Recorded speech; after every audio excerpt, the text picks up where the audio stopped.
Hello. In this module, we will be demonstrating how to create a map of your project using TRACS. The first question most users have is, what is a mapper? Simply put, the mapper was designed to provide a graphic representation of the project location. The next question that normally comes up is, why is it required? While at first it may appear to provide little more than a pretty picture, it is important to know that it is tied to detailed geospatial data that is essential to many aspects of the overall reporting process, as well as being a requirement for the grant application.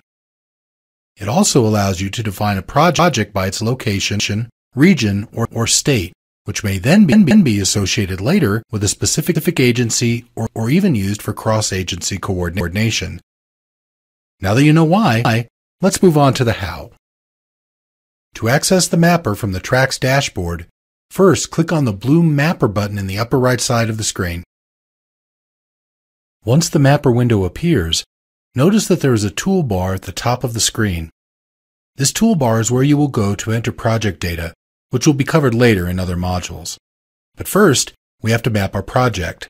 And to do that, we use the mapping navigation tools, which you open by clicking on the translucent blue icon that looks like a directional pad on a game controller or a remote control for a television.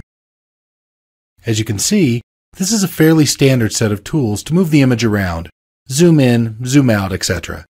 You can play with this on your own without causing any problems with your project. For demonstration purposes, we are going to simply zoom into our sample location and pan around a bit to center it.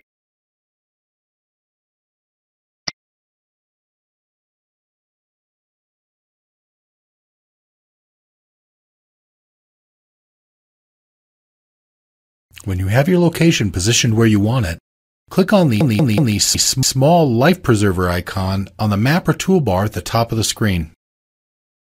This opens the window where you can either create a new project or open an existing project.